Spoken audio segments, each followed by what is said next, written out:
All right. Welcome to Wacom Creativity Camp.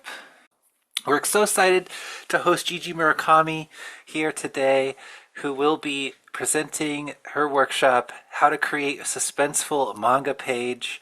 Let's get into it. I'm really excited to be hosting Gigi Murakami for this manga session. Gigi Murakami is an NYC native manga artist, illustrator, writer, content creator, and small creative business owner at the intersection of horror media, alt and nerd culture, and schlocky film. Her work blends Japanese manga art and vintage American comic and pulp aesthetics. She specializes in traditional ink and color illustrations and manga art focusing on dark, fantastical, and dramatic themes. Her latest book, The Sinister Sisters and Other Terrifying Tales, is up for pre-order right now. Now, without further ado, check out her workshop, How to Create a Suspenseful Manga Page. Gigi, take it away. You're up. All right, here we go. So creating a suspenseful manga page. Here we go. As Benny said, my name is Gigi Murakami. I am a New York native independent manga artist. My influences are Japanese manga, as well as like pinup art and Americana, kind of like old comic style. And I became an independent professional within the manga and anime industry in 2021.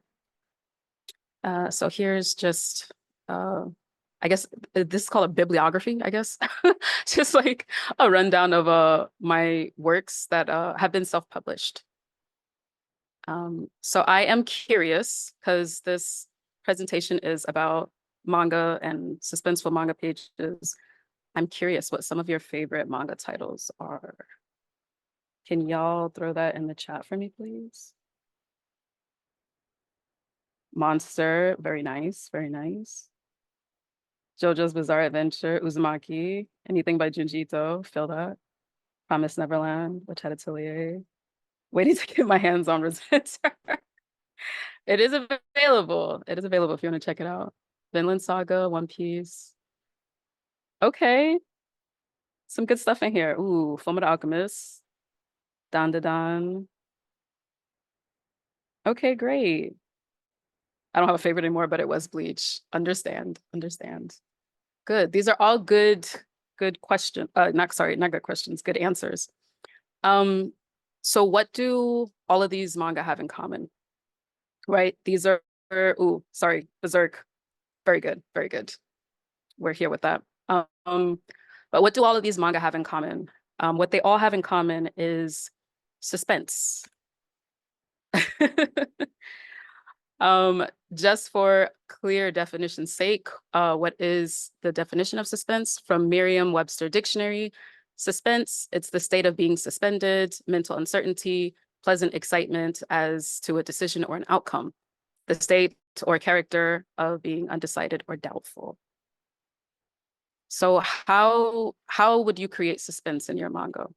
So here's a few points on that. So and these are things that I do as well, but coming up with a good idea for suspenseful manga primarily is to gain inspiration from various mediums.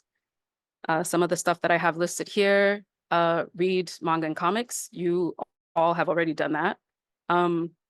Watch, but also study movies and TV. Sometimes we get caught up in just the entertainment value of it and just like not really analyzing the shows or the TV that we watch, the movies or the TV that we watch. But taking the time to like maybe watch once for entertainment to see how it felt for you as a viewer the first time, and then watching that show or movie again to try to understand how they were able to make you feel the way that you felt with certain suspense or like with certain twists and turns. Listen to horror or thriller podcasts. This has been my favorite go-to recently. Something that is good about listening to podcasts as opposed to watching or reading a dramatic or horrific or thriller story is that a lot of the action happens in your head with the visuals. So if you're an artist doing not even just horror manga, but like doing some sort of manga where, well, doing doing manga in general, where you're at a point in the story where there is going to be a twist or something is happening that is needing suspense, thinking about how you could create those things by listening to a medium that you can't see and having to create that in your head is kind of helpful. Read horror or thriller books or audiobooks, the same for the same purpose as the podcast, and watch comedy shows. This is kind of a zinger. And I actually didn't think to put this in initially, but upon thinking about it as I was creating this presentation, this is something that absolutely needs to be in there. If you think about how a comedian sets up a joke, there, the way that the joke is built up for the punchline has a lot of elements that are in like a suspenseful story that you would read or listen to or watch. So taking the time out to watch a comedian special and to just take note of like what information is dropped where and how it's relevant to the end at the punchline is really important. So suspense in theory. So the focus of suspense lies in the unknown, basically like what you can't see, what you don't know. There's like drips of information, but you don't have the complete picture. Suspense works best when the intrigue of the unknown is planted at the beginning and then built up and held in until the optimal point of tension. So if you think about, you know, some of your favorite movies or your favorite books or manga, at the point where, you know, if you think about a specific situation where the tension is kind of like heightened, or let's say for an arc, because it's typically easier to define with an arc for manga. Let's say for an arc, the ending of an arc in a manga is typically so good and so climactic because of all the information that was dripped out at the beginning of this arc, right? Um, Even if there's like ideas of like how it might end, you don't have the complete picture. And depending on when the how the climax is released or like how the tension is kind of released during the time of the arc can kind of depend on how well received it's going to be, I think, in my opinion. So your job as a manga creator is to know when to release that tension and how to depict it for best effect. So this point is for both writers and artists. I both write and draw manga, but I know for some people it's some people do either or. But for writing, definitely, like I mentioned earlier with the arcs, knowing when to release the tension is really like crucial. It's a pretty good there's a sweet spot there. Nobody really knows where that sweet spot is. It's very similar to pacing in a story, how fast or how slow a story is going. It really just takes experience, but it is a point to be aware of. And then for artists, how to depict it for best effect, we'll get into that, but being aware of the scene, the situation, the dynamics of the characters, and even sometimes the identities that some of the characters hold can really help you figure out how to best depict it, the suspense in the situation. So again, suspense lives in the unknown. So make sure that you're using that to your advantage. Now, suspense in practice for writing, some helpful tips. Set your characters in intriguing scenarios. Make sure that you write down a list of ideas to draw from. So regardless of how fantastical the situation is, the cause of the suspense should always be rooted in real human emotion and concerns. Somebody had mentioned Berserk earlier. If you think about the world of Berserk, like none of that world is really realistic. Berserk starts off pretty realistic, like medieval stuff. It seems like it could be like old medieval English, like England. But then you have all these creatures and all these like, you know, these apostles and all these demons and all these crazy fantastical creatures that come about that are doing all of these like horrendous things throughout the story. And the only reason why it works in Berserk is because it is attached to human emotion and concern, right? Like people are concerned about their mortality.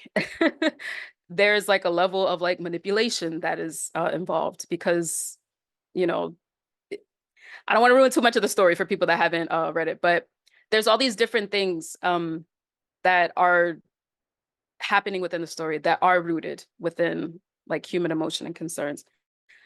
Somebody also mentioned Fullmetal Alchemist, and it's the same for Fullmetal Alchemist. Alchemy doesn't exist. At least like, well, I don't know. I guess that's up for debate. But in the way that the alchemy is shown in the show, that type of alchemy doesn't exist. Like we can't just like clap our hands and then make things appear, um, with specific properties. Like we can't just bring things about.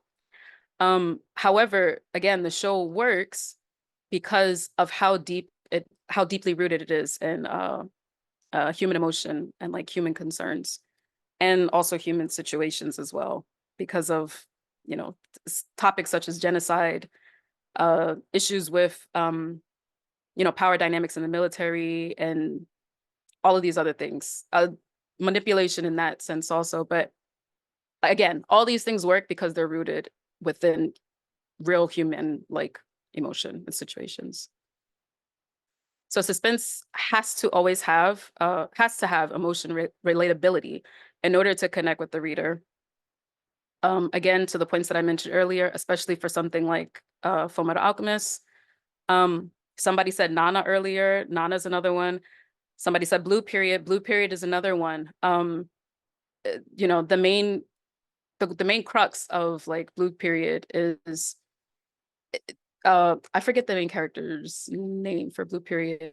But essentially that character, his journey is from becoming complacent to finally having a goal, right? He wants to be a painter and he wants to go to I forget the name of the university, but Tokyo University, something like that. Um, that stuff is rooted in emotional like like relatability. It's related in human emotion. That story is a lot less fantastical, but the point still stands. So the effectiveness of the suspense can vary depending on the character's gender, age, and other identities. This is something that I think is not always it's not always used properly, or sometimes it's used a little too much. It's a little overused in certain situations. I think in Berserk, there are a lot of situations where the suspense is overly reliant on the character's gender for shock value. Those of y'all who have read Berserk, I'm sure you know what I'm talking about. But it is effective. I think that being cognizant of this point and making sure that you're writing, when you're writing, that you're being just that you're being cognizant of that.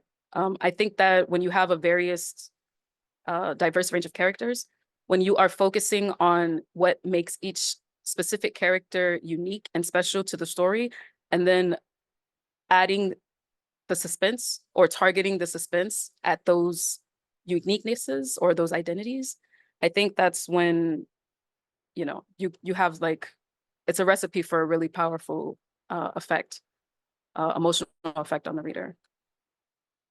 So for an advanced approach, you can use writing techniques such as red herrings and Chekhov's gun. Chekhov's gun. I don't know how many of you know about these writing techniques, but I'm pretty sure people already know what red herrings are. I feel like that's a pretty common writing technique. But for those of you who don't know, red herrings are essentially information to misdirect the reader. Typically, you want this information to be somewhat true. You don't necessarily want this information to be a lie, or if it is a lie, like there has to be something there to make it make sense. Like there has to be something tangible there for like if it's a misdirect or a misunderstanding, like it has to be coming from something tangible. and not just out of thin air. People typically don't like red herrings and twists like that. As for um, Chekhov's gun is something, it's basically where information that you receive at the start of the story, if you have an item, sometimes people call it a MacGuffin, but this MacGuffin is not quite it. It's a little different. But Chekhov's gun is either an item or there's some sort of, let's say an item for easy explanation's sake. It's an item that you see at the beginning of the story or the arc, um, that will, the information that it is there and that it exists is told early within the narrative. And then towards the end of the story or at the climax, that item is going to be used at some point in time. It doesn't necessarily have to be an item. It could be a person. Um, Things like that have happened in manga before. I'm blanking on an example, but there are situations, I'm sure you, like, if you think about it, I'm sure you can come up with a movie or a manga or a show that you've seen where there is an item or like a person or something that is mentioned at the beginning of the narrative that ends up calling back to like and coming back within the climax. Cordelia, yes, if you show a gun, you have to use it, basically. Yeah. If you don't use it, the reader or the audience is kind of like, why did we need to know that information? So again, these writing techniques for getting suspense, for writing suspense, are a little on the advanced side, I would say, or at least like intermediate side, because it has to be able, the narrative itself, the base narrative has to be strong enough in order to like support these techniques. And if you aren't thinking, if you aren't adding these in like in a way where they can all connect and support each other, it just, it just doesn't work. So suspense and practice for drawing. So something that you want to be cognizant of when drawing situations of suspense, you want to focus on close-ups of faces or expressions, sometimes movement, and relevant objects. Experimenting with inking techniques and the placement of your camera to create interesting angles and visuals. Something else, a pretty strong fundamental or practice that you should have when you're drawing is to try to watch a lot of shows and TV so that you have a good visual library of how to frame your panels. Something that they have in film and TV is called a Dutch angle, where the camera is like basically sideways. That angle was created to create suspense. Sorry, I hit the mic. But that angle was created to create suspense. They also do that in manga as well. So in certain battle scenes, you know, even the way that the panel is drawn, it'll be slanted, it'll be angular, and it's meant to create like some dynamism. So even within the panel, when you draw your scene, make sure that you're paying attention to where the camera is as well. So remember, for suspense, what your reader can't see is just as important as what they can see. Somebody in here mentioned that they enjoyed also reading Junji Ito. As a lot of Junji Ito readers know, he is a master of the page turn. And a lot of the times with that last panel, the hook that draws you into turning the page is the character's expression, their face. You don't know what they're seeing, but you know that what they're saying is horrific because of the close-up of their face, because of their expression. But, even if you don't go that route, and let's say you want to show your monster or your character or whatever is causing the suspense, being cognizant of not giving everything away to the reader until like the last point, until that climax moment, is really important to remember. Maybe like showing a shoulder or like something to tease. For example, if like somebody is getting robbed and like the person turns around and like their expression is like, oh my God, I'm getting robbed. Maybe the lead up before you see the actual robber, you can see their knife, their hand, their foot coming closer to the character, the main character, something like that. So try to make sure that you keep that in mind when you're getting your drawings done. So let us walk through some examples, a few examples of suspense. There's also some light spoilers for Hell Baby from Hideshi Hino. So if you've read Hell Baby, you're fine. If you haven't, I apologize. So the first example is actually my work.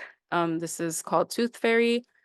Um, the narrative is basically about a young girl who loses her tooth, and she's waiting for the tooth fairy before she goes to bed.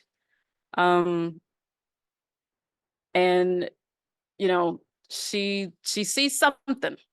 Is this the tooth fairy? I don't know.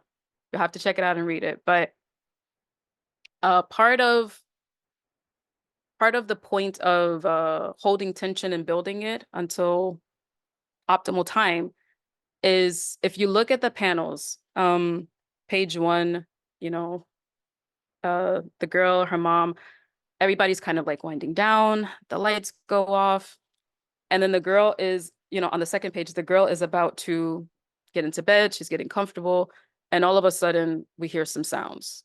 What's going on, right? And then on that third page, um, with those top panels, the first four panels, holding the tension by not necessarily focusing on the object of like the curtain, for example, but allowing the space to sort of feel alive, I guess, like to feel like lived in as we're waiting for the suspense. Like it's the stillness of the room that adds to the suspense of the situation. Like there's something very unusual happening here, um, but it is rooted within our space, our reality. That is a part of the like human concern and like like the relatability emotionally. Like humans are comfortable in like our spaces, right? When curtains fly by, from the wind from our windows, it's not really a moment to panic because we know what to expect. But when it is rooted, when that like is happening in a situation that is very unknowable, and unpredictable and very like weird, it's it's kind of like a contrasting feeling. And that's where the suspense comes from. So you can see on that fifth panel, the door is starting to slowly open into the sixth panel. The seventh panel was the point that I was mentioning earlier of showing a little bit of what this thing might be, whatever this antagonist is that is causing the tension in the situation. Just showing a little bit. It is a technique. I could have done something totally different, but I decided to show the hand, but also in that sixth panel to show like what you couldn't see, right? Like we're seeing the door open from this monster's point of view. So, and of course, the last panel is her expression actually seeing this thing. So, this is my story again. I have it for sale if you want to check it out. But yeah, so you can see what's going on with this tooth fairy. So the next example is Hell Baby by Hideshi Hino. Um, you can read through it if you want, but I'm gonna just explain a little bit of what's going on in the scene. So this guy is at the doctor's, and his wife just gave birth to twin babies. Um, and the doctor is pretty concerned about the baby. Um, he's not quite sure like how to explain what this situation is to the dad, um, which leaves the dad in like a crazy amount of suspense, right? Um, Even if you don't have children, if you're not a parent, I'm pretty sure that like you can understand like how scary something like this is, right?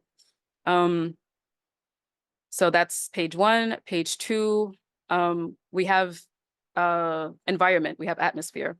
That is also something that you can show in addition to, you know, facial close-ups, and things like that. But I guess this would count as like a relevant object, but environment would be it. So showing environments within the scene can help also.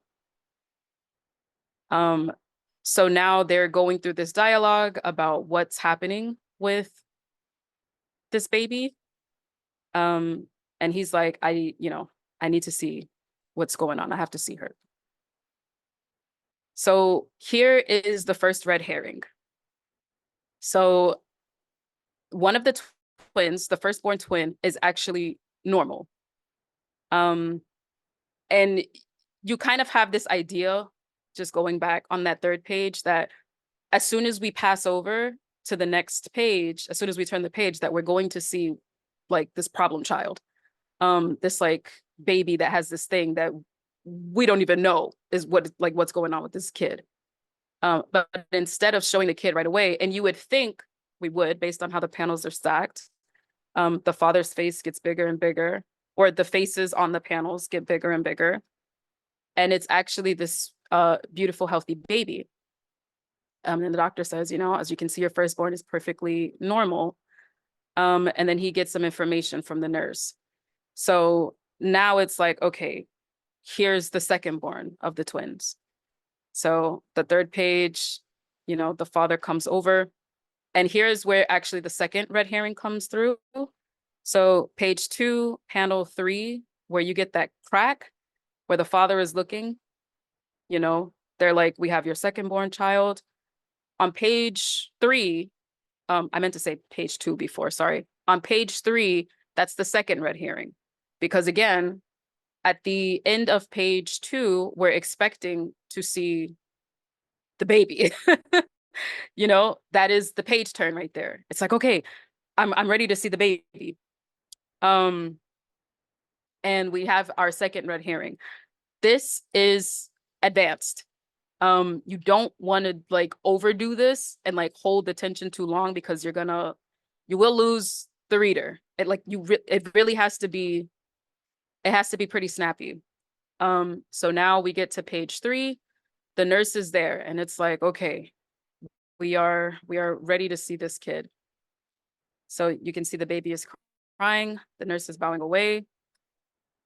We have the first page over here. You can slowly see the baby, and then finally you get that last page turner. And of course, we have our hell baby on the side. And this is a double page spread for full impact, which is such a smart idea from Hideshi Hino sensei, because that is a lot of pages to go through.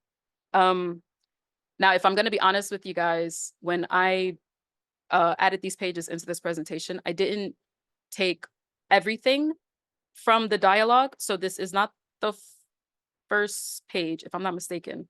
I kind of skipped some stuff. So there is a little bit more dialogue of what's happening in the actual book, but that would have been too long. It would have been like a full 12 pages or something like that. So I decided to just cut it up. But even in this example where the pages are shortened, the tension is being held long enough and on top of that, long enough, but with 2 red herrings, and it's being held long enough for the reveal to really be shocking, Again, opening to that double page would give me a jump scare. Yes. And that's the point, right? This is the whole point of suspense. Holding the tension, making sure that, you are planting the seeds of this intriguing information, right? The beginning was that this baby, you have twins. So it's not just one baby, but it's 2 babies. One of these babies are, something is wrong. The doctors can't explain it. This is rooted in human emotion, right? Like I said, even if you're not a parent, if you have a sibling or a niece or a nephew, it's scary to hear that like something is wrong with the baby at birth. Then the second points, we have these 2 red herrings that are not easy to pull off, but they work. They work in this situation. It doesn't take too long. You know, it's the timing on that is very good. And then we have that final reveal, and the impact is crazy good because again, it's a double page spread. So remember that when you're writing, not to be stingy with your reader, make sure that if you are going to make them work through that suspense and you're going to make this be, like a 10-page thing of suspense, when you get to pages 11 and 12, like give it to them. You know what I mean? Like drop the climax on their head in the same way that like this page turn was. So this is like a fantastic example. So Hell Baby by Hideshi Hino, make sure you guys check that out. Um, Here is actually a movie example that I wanted to share. Um, this is from Barbarian. I don't know if you guys have seen this or not, but this is an example of like a suspenseful situation that is, like I said, these situations all have to be rooted in like human concern and human emotion. Here is a scene that personally, when I first saw this movie, as somebody who travels to conventions, um, I was like, wow, I really hope that this doesn't happen to me because I am in a situation where if something like this happens, I don't know what I'm gonna do. I'm gonna be in trouble. Um, so I am gonna mute so that y'all don't have to hear my AC in the back. But I'm gonna play this. So it's gonna be a few minutes long. No jump scares, I promise. But yeah, here we go.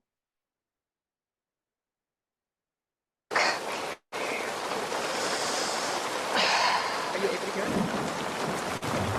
Okay, perfect. Go away. 8, 3, 3, 1. Okay. 8. Oh, you've got to be kidding me. Oh, come on.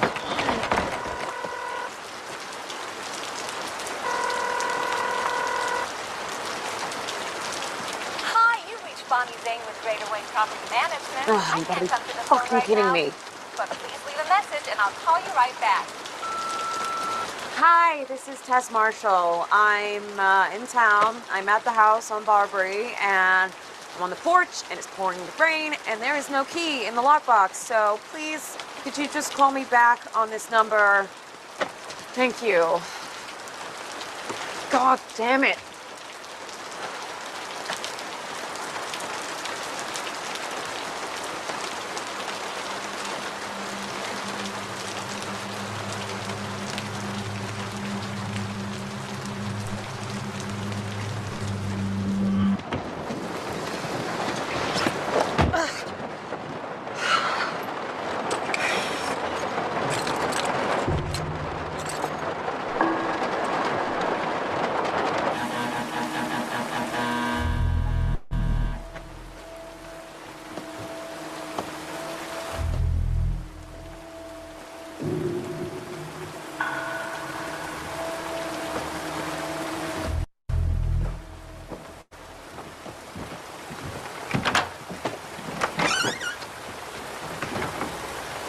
Yeah. I'm sorry, who are you? What? Who are you? This is 476 Barbary, right? I don't know. Yeah. I think so. You don't know? No, I don't live here. I'm renting this place. It's the middle of the night. I don't have it at the top of my head, the address. No, I'm renting this place. What? I'm renting this place. I booked it on Airbnb like a month ago. I booked it on HomeAway. You're fucking kidding. Wait. Are you sure you have the right place? Yeah, Yeah, my email says 476 Barbary. That's here, right? And my code works for the lockbox. I'm supposed to be in here. Did you try and call someone? Yeah, no one answered. And you sure you have the right date? Look. Yeah. I mean, it looks right. Fuck. This is unbelievable.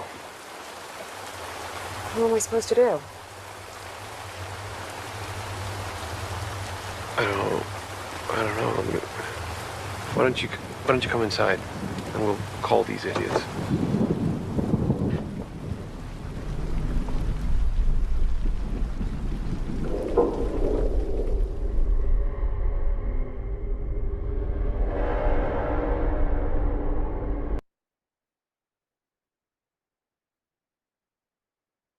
All right. Okay. Can y'all hear me?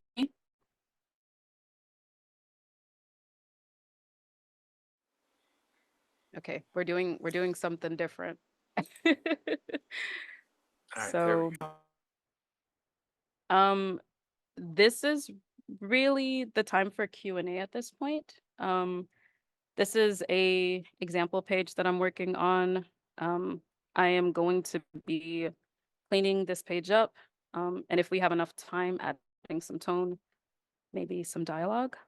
But yeah, so So what while Gigi's working on this and showing the process, part of her process for creating a suspenseful manga page, feel free to use the Q&A functionality in Zoom to submit your questions. Um, any parameters, Gigi, for the questions? Because you want them to ask specifically about the stuff you've covered, about this page, or about any particular topics? um I suppose as long as it's relevant to what we're doing. If you have any questions on what I discussed, if anything was unclear or you just, you just had any additional questions, definitely let me know now. Um, and yeah, any questions about the page? Yeah, Great. those are yeah. Well, feel free to use the Q&A function for questions if you would like. That's the best way to do that. But of course, if you're already in chat and you are using chat, we've got a question or two coming through that way. It's also doable. Um, in response to the question from Adala, there will be an email sent out after the workshop that will have a stream or just a VOD of the workshop itself, but an edited version. I'll have to decide whether to keep in the the technological suspense demo in the You edited could make version that it we real upload. good. You can like add some like TV frost and white noise in the back. But there will be a edited version on YouTube sometime soon as well on Wacom's YouTube channel.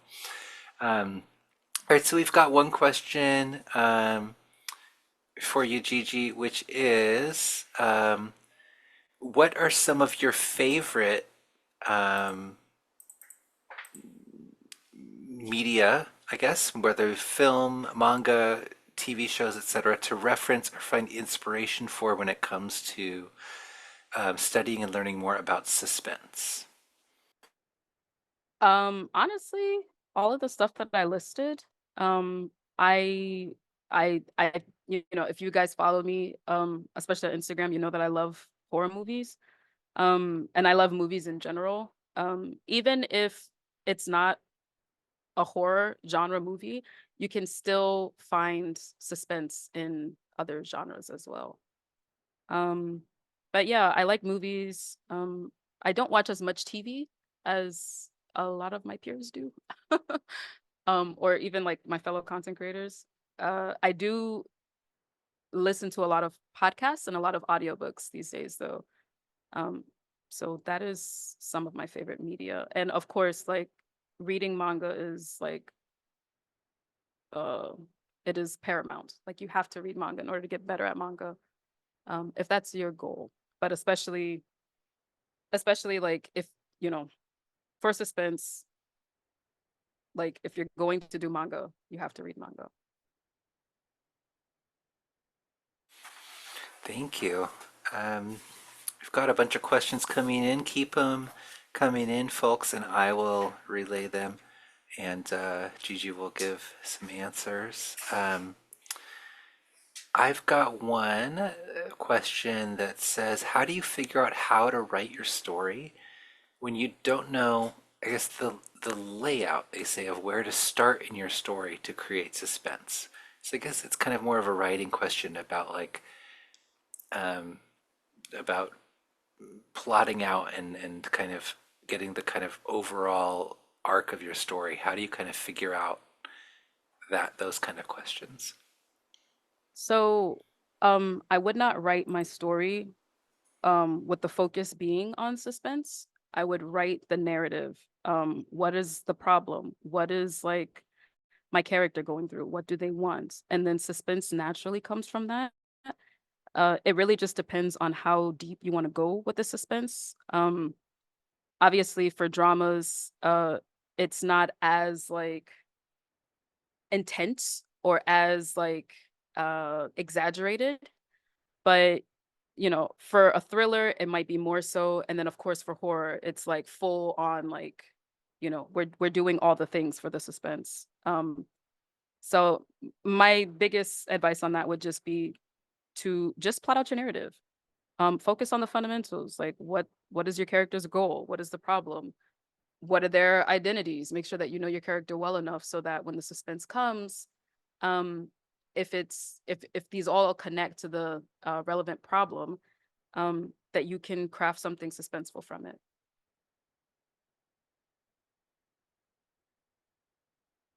That is that on that.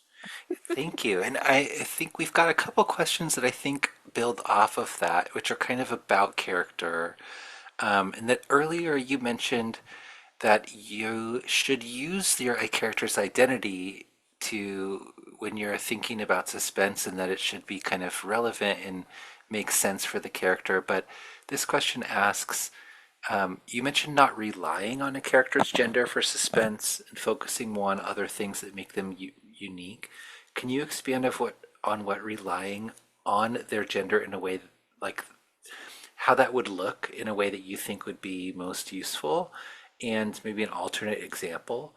And we've got another kind of question about character design too, which is like, which actually I will ask after you respond to this one. So yeah, more about like how do you use character's identity in a way that is useful versus being maybe too cliched or something like that.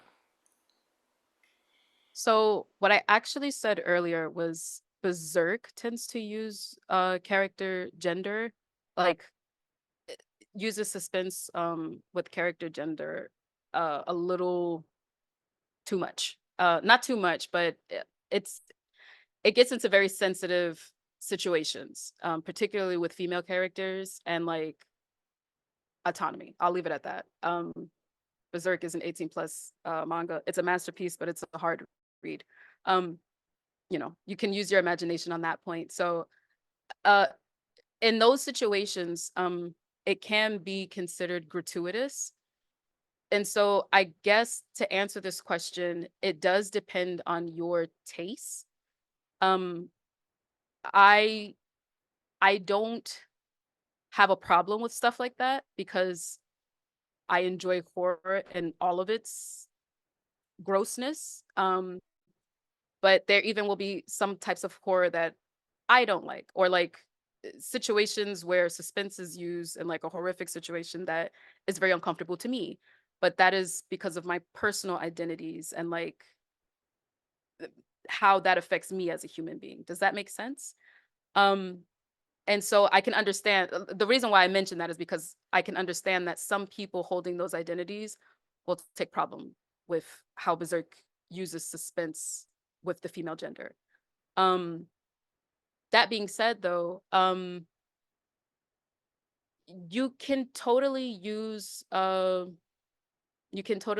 suspense for other situations. For example, since we're on the female thing, let's say like, well, like let's say if you have a uterus, right? And you have, this is kind of gross, sorry you guys, but like whatever.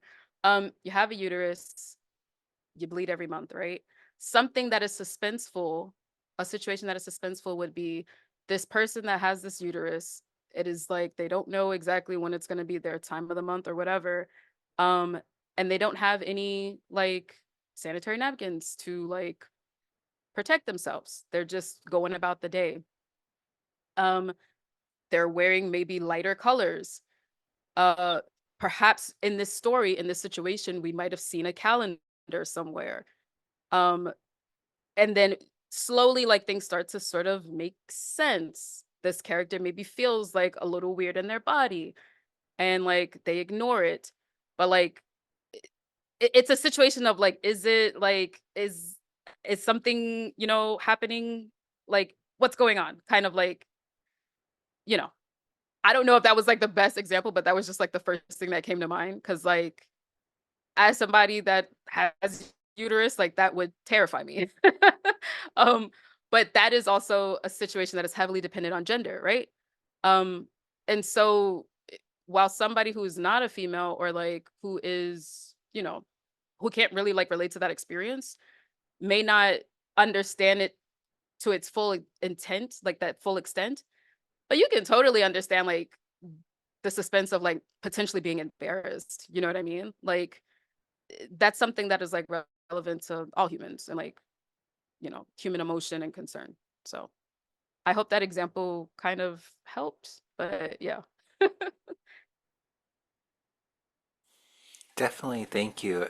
And we have another kind of character question, which is um, about design. So, a character's identity is important. This person asks, when designing characters, how do you ensure that their visual appearance reflects their personality, backstory, and most importantly, their role within your story? Ooh. Um that is more of a character design question, and I'm not going to hold you. I know people enjoy the look of my character Jackie, but personally, I feel like I'm not super great at character design. Something that I will say though, as far as like um the visuals of like the visuals and like the appearance, or even the aesthetics of that character are, um just be super cognizant of like what that character's likes and dislikes are. Um and you could also do the reverse on that. Um for example, and people tend to get a kick out of this. You just can't overdo it because like the audience will get tired. But like, let's say like you have this, back to girls, like, but like let's say you have this female character who is like insane, like, and like a legit like killer, like maybe like a sociopath or something, like just like insane out of their mind, like, you know, just this like villainous person, maybe like a serial killer or something like that, and they go out stalking people every night.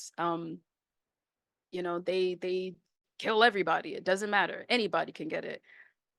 But then their appearance is in like, you know a baby doll dress, and like, some platforms, and maybe some colorful nail polish. Like that kind of like juxtaposition can be really strong, in character design, but also like in a narrative. They do that a lot in video games, actually, which has some of the best character designs known to man. But I haven't played a lot of fighting games in a minute, but one particular fighting game that I remember that like did this pretty well was Soul Calibur 3. Yeah, Soul Calibur 3. This is like, I don't know how old some of y'all are, but this is like a throwback game. But there was this one character named Tira, and this was like her exact personality. Like she was a killer, like in the game. She was kind of like evil, and or she was coded as like to be evil, and she was, like this crazy like killer in this game. Um and it's a fighting game, so like she was doing like villainous things with the main baddie of the game. But her weapon is a hula hoop. And like when we think of hula hoops, the first thing we think of is like kids and maybe like hippies or something, like blowing bubbles and like in like a field, like hula hooping and dancing. So playing around with character design can actually throw your reader off. You just don't like you don't want to overdo it though. And you don't want to give your hand away on that too soon, because that can be really effective. as both a red herring. Yeah, more so as a red herring within a suspenseful uh narrative. We've got another question I think is kind of similar on that, which is like this someone asked, how do you use elements like composition, lighting, shadow, and visual pacing to evoke a sense of unease and anticipation? But I also think they also ask, how do you balance revealing just enough to keep the audience intrigued without giving too much away too soon? So particularly like with manga, because it's a visual medium, learning how to balance the art and the writing is key. Um, as far as the visuals though, for like, let's see, for the shadow, the writing, sorry, the lighting, I meant to say, the composition, um, using examples from TV, using examples from movies, from other manga, that is where I get all my visuals from. That is what I store in my visual creative library to make sure that, um, based on how I feel and just overall how like the composition of this particular scene looks and like how it makes me feel, I will use elements of that, but also again, read a lot of manga. Um, if there's a panel that I'm like, ooh, I really like that, I'm gonna go with that one. Then I'll do that. Uh, it's pretty it's pretty intuitive, to be honest. Once you fill up your visual library, on like things like composition, um, lighting for manga, you can do lighting. Yeah, like it depends. It's really like an acquired personal taste on like how you want your lighting uh to be set up for your scene. But again, like watching movies and shows helps immensely with that. You have a treasure trove full of visual media that you can pull from. Um, and like they all speak to each other. There are plenty of like manga artists who watch a ton of movies, and brings those elements into their scenes for their composition, for the way that they set up their visuals for a suspenseful scene. And there are plenty of movie directors who do the same. A good example of that is Darren Aronofsky's Requiem for a Dream, uses images from Satoshi Kon's Perfect Blue for a suspenseful situation, a few suspenseful situations, but like these mediums talk to each other. So feel free to like gain inspiration and like pull from these things. And then the second part of that question It was, how do you was balance revealing just enough to keep the audience intrigued without giving too much away too soon? it's really just XP points. You just kind of have to do it. Have some beta readers to get opinions on, so that they can let you know what their first impressions of the story was, um and then work on it further. Really, like there's no magic bullet for these types of things. um my most practical advice on that though, I think, would be to start small with it. So like, for example, Tooth Fairy, my first example, on Suspense, that scene is pretty short. The level of suspense is pretty short because I know what good suspense looks like when I see it.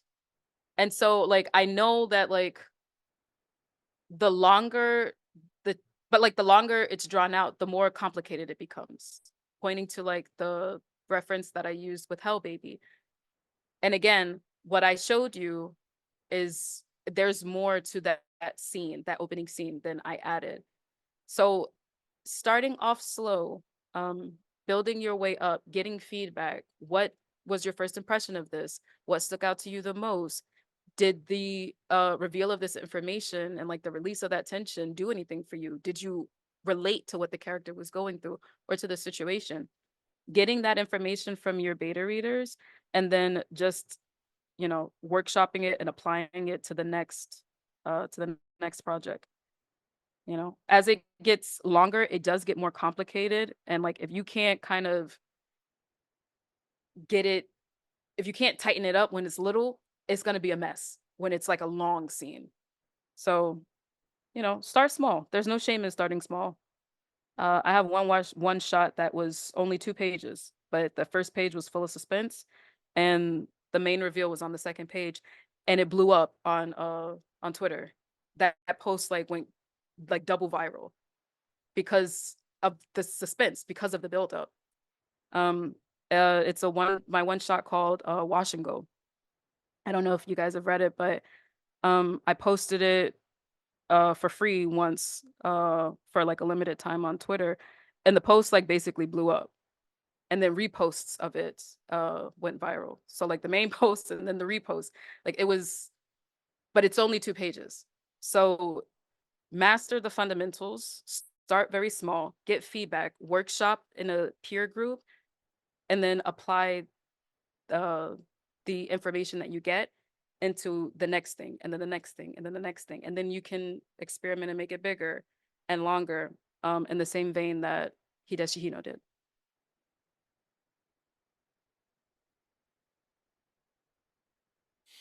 I just dropped a link to that one shot uh, into the chat so folks can check it out there on your store. Um, Thank we you have a kindly. question that was kind of specifically about, you've mentioned kind of a lot getting inspiration from other forms of media. Do you find any particular difficulties in doing that? Like stuff that you see in movies or a podcast or something that it's a particular struggle um, to translate I kind of those do, elements? I do, because like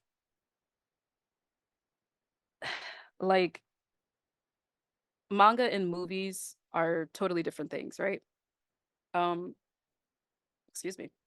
Um, and so their strengths are totally different. Manga is a medium that has no sound. Film, movies, they obviously have sound.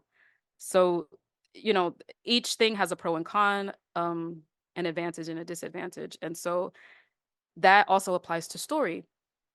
Typically, when it comes to just visuals, I think it's fine.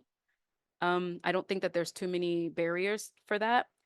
However, when it comes to storytelling, which sometimes gets me in trouble, uh, there are there are a lot of differences. And so, yeah, there are times where it totally doesn't translate over. And you have to rework it. If you don't have an editor, you have to go to your beta readers or go to your peers. Um, either fellow manga artists or fellow writers. Um, and just like, hey, does this make sense? Um, it is hard translating that sometimes. And truthfully, that is something that I kind of struggle with. Narratives just hit different based on what media it's in. That's also why, a lot of our like beloved books or like TV shows, when they get adapted into movies, sometimes it's a hit or miss, right? And like when it's a miss, it's like, oh, you forgot to add this and blah blah blah. And there is a way to like there's a way to reformat things for the medium that it's going to be adapted to, or that it's going to like be used on. That is It's an acquired practice, I think. And I'm learning that firsthand for my own stuff and some of the ideas that I have. So yeah, it's hard. It's very hard. Well, I see that you're working on some text. We have a question specifically about speech bubbles. They ask, do you essentially do the decide where the speech bubbles will go first and then draw the panel around it, or do you go vice versa, or is it a mixture? What's your kind of philosophy when it comes to speech bubble placement? I actually plan my speech bubbles ahead in my storyboarding. Um in manga it's called a name. I plan it ahead at that point in time. I like to condense my workload a lot. So pretty much everything happens in the like storyboarding, like name process. So my panel layouts happen then, my speech bubbles happen then, and also my dialogue happens then. So all of these things are happening all at one time. That works best for me because um, for dialogue, the way that I'm seeing a scene happen as I'm going through it, it's happening in my head like a movie. So for me to just draw out the panel layouts and like the composition of like where the character is going to be at and then not add the dialogue, it feels incomplete. So like it feels like I'm watching a movie on mute and then I stop, I finish the whole movie on mute and then I rewind it and then go back and then wow, rewind it. I just like totally showed my age. But like I play the movie back at the beginning and then I turn the sound on and then I watch it again unmuted. It seems like such a waste of time, right? Like if you're watching a movie the first time, like just put the sound on. So that is the best way that I can, that's the best equivalent that I can make as to how my process is. So everything happens in one go. And I will do that on paper and then I will actually physically handwrite out the dialogue as I'm going through the storyboarding. So that way I know how kind of like how big to make the text or how big to make, sorry, the speech bubbles for the text. Because if my handwriting is not fitting a certain amount or the layout is the shape is looking a little weird, then I know that I might have to extend the bubble or that the dialogue might just be too long and I have to chop up the dialogue a little bit. Thanks so much. We are getting to the last 5-10 minutes of our presentation for today. So if you have been thinking about asking a question and wanted to get in there, we have more questions than we're going to be able to answer in the time, but shoot your shot, I guess. Try to get it in there, see if we get to it, because we're going to be closing up in just under 10 minutes. I've got a question from someone who is asking whether you have any tips for the scenes directly after the tension has been broken. So they're saying they often get stuck writing when the post climax scenes, like it feels like they say there are too many options or not enough. How do you draw and or write the kind of moments after the climax? Do you have any tips or ideas for that? Hmm. Depending on how the scene is set up, honestly, you can just leave the scene, like hard cut and like leave the scene and switch to something else that is gonna be relevant to the story. Or it could even be something that is a little more calm. Um Hayao Miyazaki has this uh I don't even know how to call it, but in Studio Ghibli films, there's this like moment called Ma, which is like this like moment of silence, just like calm and stillness. A lot of like American IPs and like stories and like movies don't really have this like just moment of calm. So it's like sometimes the reader and like the viewer just like needs a break. So after like you release a big bombshell, you can kind of like just move over. Hard cut to a different scene where like the tension is kind of like brought down. Um, or depending on what the suspense is,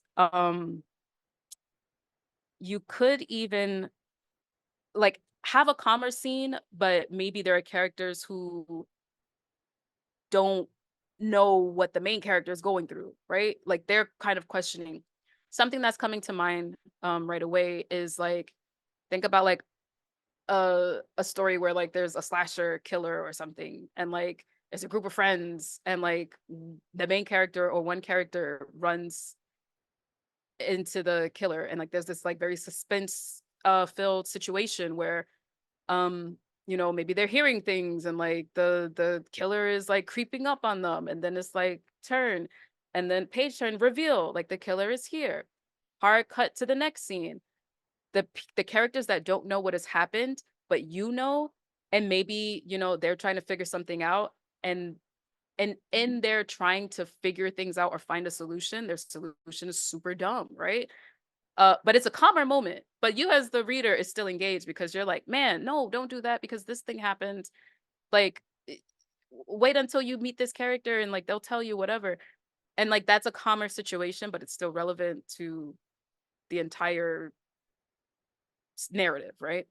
But it is like a calmer situation and like still relevant information is being exchanged and you're still engaging the reader. So there's a few ways that you can end it. You can kind of do it in a completely different way, and just kind of like calm the story down a little bit, like hard stop. Um, I would say be a little careful on how you do that. Don't get too slow, but like you could just calm the story, hard stop, or you could pivot into a place where you're seeing what's happening with the other characters, whether it's related to the situation of the suspense or not. That's that would be my advice on that. I hope that works out. Thank you for that. And we've got our final question for tonight. You mentioned, you've got some things happening with one character. You can go back and see what's going on with the other characters. This person's curious about what your thoughts are around getting your readers invested in your characters and what they are dealing with, whether it's, you know, protagonist or antagonist, whether they want to root for your characters or despise them. How do you kind of approach that? Or do you view that as essential as some of the other elements of a story? How important is developing the characters and getting your readers invested in them? And how do you approach that as a part of your storytelling? Yeah, yeah, absolutely. It it is important. Character is everything in the story, so it is essential that you know, you are making sure that like your characters are meaningful and like, you know, relatable. I think that this question kind of comes up a lot about like how to get people to like your characters and like how to get people to like be engaged with them. Y'all, characters, they just have to be rooted in humanity. That is the crux. If your character has a problem, this thing has to be relatable 110% to another human being's experience. The specificity of that can change depending on that character's identities and how deeply you want to go into that. But at the end of the day, the only way to affect a human who is your reader is to make sure that that human is able to relate to that character, right? Like at the end of the day, these are markings on paper or on screens for this example. Um, and we have to be able to breathe life into these creations. The only way that we can do that is pulling from the emotion and pulling from our experiences and our own like you know, our human condition and putting that into those characters. That is literally the only way people are going to give a crap about your characters. And that goes for villains as well, right? Um, Everybody on the internet loves a sympathetic villain. Why? What makes them sympathetic? You know, it's a, typically a tragic backstory. Like, you know, but it's only tragic and they're only relatable because like they're only sympathetic because they're relatable, you know? I have so many examples from manga, but I don't want to like give stuff away. Here's an older thing though, like Akira, right? Akira. Um, if you haven't read the manga, I'm pretty sure you've seen the film, but uh Tetsuo, right? Tetsuo is arguably the villain of the story, arguably. But he would be more of a sympathetic villain. Why? Like he didn't have a home. He had a bit of a complex, like on being saved. Like, I don't know exactly what that complex is called, but you guys understand what I'm trying to say. He had this like struggle with being saved. That ties into like maleness, right? He is in this biker gang with all these other like gruff kind of like male dudes around him, and they're not being saved. They're doing the saving, right? They are the ones who are like, you know, inferiority complex. Thank you, Gerald. Um, they are the ones doing the ass kicking, for lack of a better term. And so for Tetsuo to have to constantly be saved, it is it is causing an inferiority complex in him. Um, and the tension that is around that, right? Like the suspense that happens in Akira stems from that, right? So like, and it, another thing is like that inferiority complex is a very male thing, right? Like, for lack of a better, example, we all feel inferiority complexes. But in that specific situation with Akira, that was meant to be a very masculine male thing, right? And so, in the movie, the scene is not in the manga, but in the movie, there's a moment where um Tetsuo like has these pills, and he says to his friend Yamagata, they're all in this bar. Yamagata comes in, and he's kind of like the strong guy of the group. And he says to Yamagata, you want to pop one? And Yamagata's like, yo, what's going on in here? The owner is dead. What's going on? What are you doing? And then Tetsuo's very nonchalant with him. And then Yamagata is like, oh, I'm gonna mess you up. You know, he's giving that like that masculine energy. And that's where the tension kind of comes from. Cause it's like, oh, Yamagata, he's on like Tetsuo's on another, he's on another energy right now. And that's, you understand what I'm saying? Like that's where the tension comes from. But that is specific to the characters in Akira because it is a very male-centric story. So yeah. I'm not sure if I answer your question. I'm not gonna hold you. Went on a little bit of a tangent. I hope that helped. But if it didn't, like I can clarify. I think it made sense. And with that, we are out of time. Um, so thank you so much, Gigi, for sharing your wisdom and your thoughts. I am going to share this final slide over here as we close out.